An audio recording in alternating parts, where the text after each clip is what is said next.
First time. Maraming pumapasok sa isipan natin ang salitang first time. Kaya kayo, ano sa tingin nyo ang first time nyo? Let me explain. June 27, 2024 ay nakaranas ang Pilipinas ng mga ganitong Here's the sakuna. latest. Metro Manila has been placed under a state of calamity.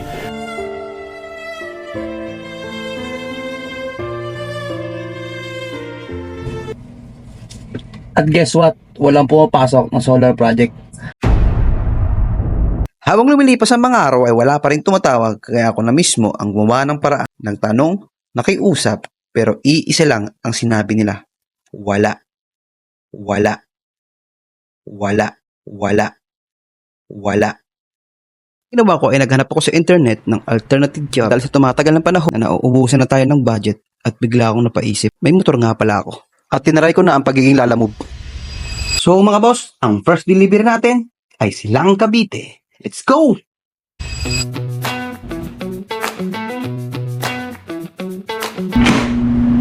Nagbiyahe ako from San Pedro to Silang para i-deliver ang first item natin at ang delivery fee ay 150 pesos. So mga barno, ito yung ano natin, delivery natin. No? Sabi nung client natin kanina, tin daw tin. First delivery natin, so first day natin. So yun, kinakabahan sa una pero nag-okay naman, nagdire-diretso naman. So mula San Pedro hanggang dito sa may yan, sa Silang Cavite, sa Hacienda. So mga boss, may mga pagkakataon or madalas na mabibigla tayo dahil wala silang nilalagay kung ano ang ipapadeliver nila at kung meron man, malayong malayo sa katotohanan. Pares kami ng piping kapel. 30. Di ko alam, wala naman nakalagay dito eh. 13 boxes daw yung pizza.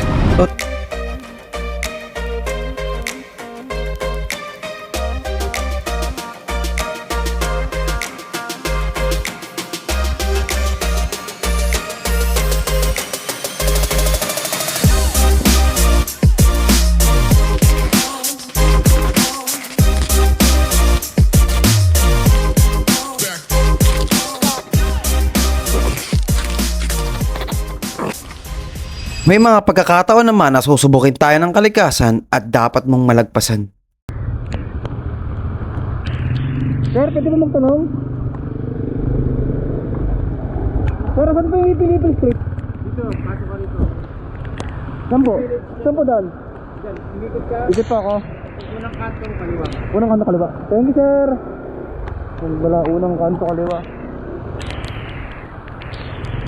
Pagpak tayo.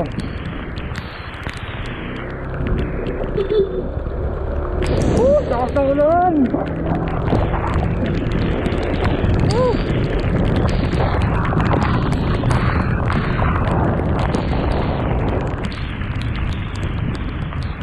Unang kanto kaliwa. Ipil Street. Sir, ipil to, sir? Ipil ba to, sir? Ipil? Saan, sir, ipil? Ipil. Apo. Block 6.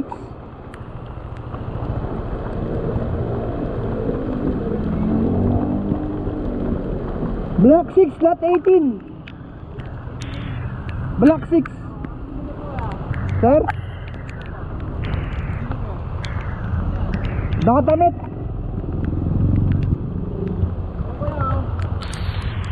Ayun, sinakay na pula kuya. Apo. Yun, tabi nun. Ang tabi nun. Kasi nga mong pasok kaya sampo ah. Sige po. Yung itong pulang to, kakaliwa na ako. Iba yung pula. Yung kaliwa. Ang bahay, sir. Ito mo ng 6-17 meters. Sir, salamat po.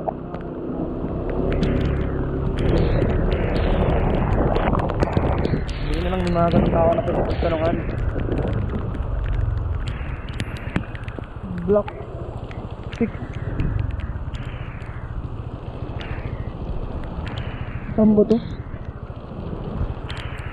Ito, ipil.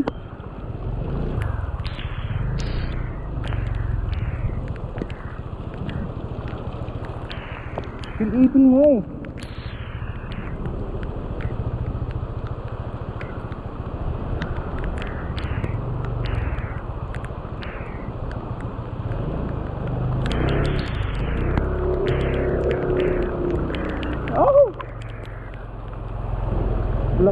At dito ko na hinanap ang address na binigay pero hindi ko siya mahanap dahil magulo at hindi magkakasunod-sunod.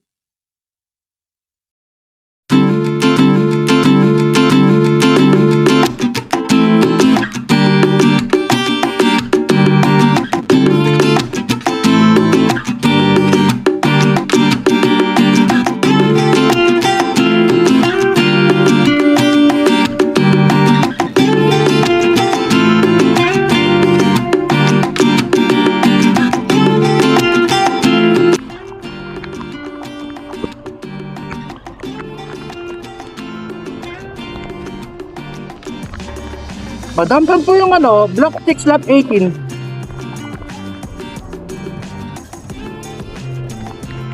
18, block. Hindi 18.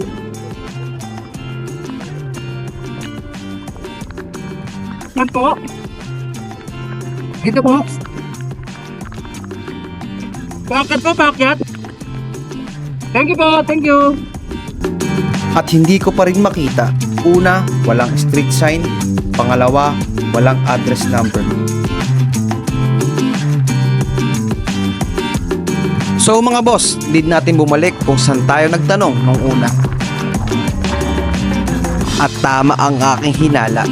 Hindi nga kami nagkaintindihan ni Kuya. Makita yung block 6 lot 18. Oo. Ibil-ibil. Oo. Ano? Phase 2. Oo.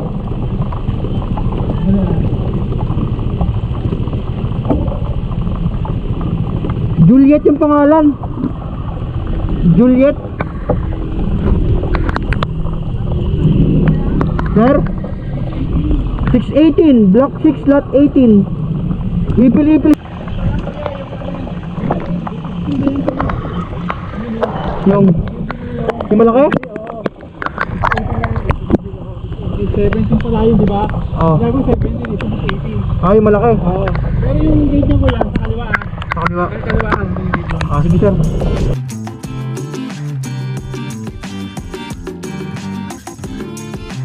At dito ay nakita ko na ang hinahanap ko, isa palang paaralan.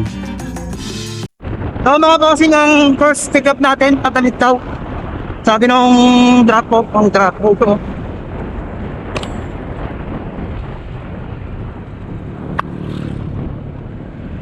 So yung tinawagan ko, yun yung drop-off. So sabi niya, nakadamit, pero hindi natin alam kung anong damit. Sana wag naman bulto-bulto, tara. Baka bulto-bulto naman eh. Ang bulto ay isang salitang Pilipino na hinahalimbawa so kung ano ang dami ng isang bagay. So, malapit na tayo. Malapit na tayo dito sa location. Salamog, sir. Pipick up kayo? Apo. Kanino? Kay... Marlon. Marlon. Anong block? Ay, teka lang, sir, ha. Hindi pala kay Marlon Top. Ano to eh? Block 6, lot 11. Saan po yun? Ulan yan. Ay, yung blue na bahagi, yung malaki yun. Apo. Yan yun? So, yun na yun. Tapos hinga mo sa gate pass ha. Gate pass? Oh, alam na nila yan. Basta hinga mo. Sige po, sir. Salamat po. So, sabi ni Bossing yun yung blue bahay. Malaki. Ito nga.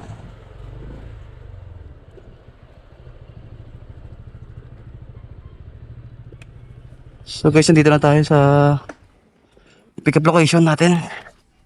So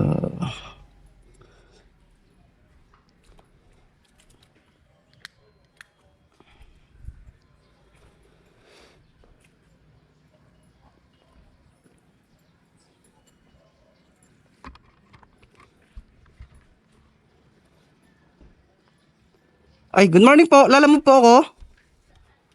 Kay Sir Marlon po. Sabi niyan, damit daw po. At hindi nga ako nagkamali sa aking hinala.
So mga bossing, no, malapit na tayo dito sa drop off location natin. Dito na tayo sa Binyan, Palengke, yan, munisipyo.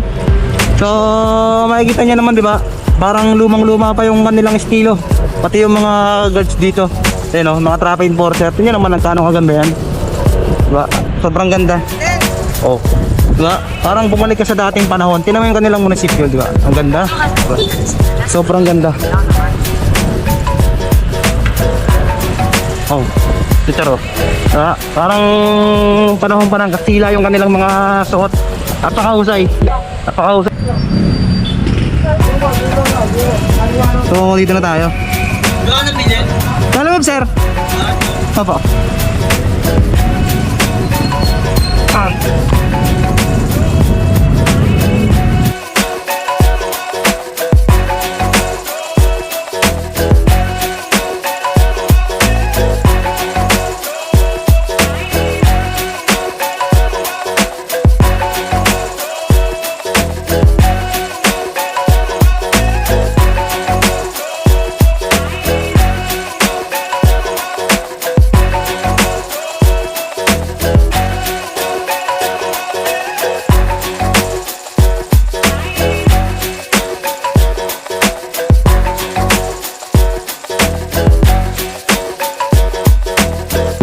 Lang natin kasi medyo nagbiblink na yung gas natin. Although medyo meron pa yan, pero wag natin hayaan masagat.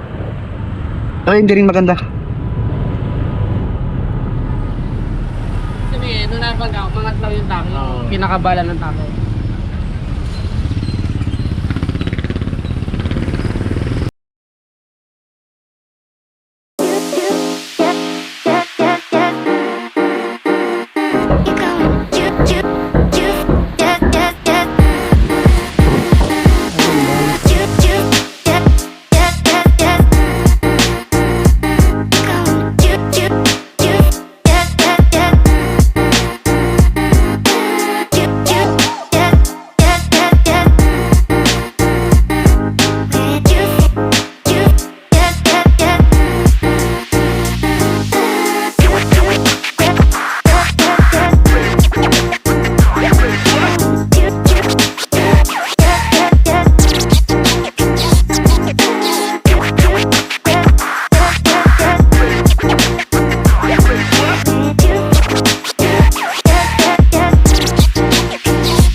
So yung mga boss, deliver na natin yung ating unang parcel, unang deliver, pero ano, mabigat, pero bigyan naman tayo ng tip. So parang 140 yung bigay sa atin. Yung goods naman.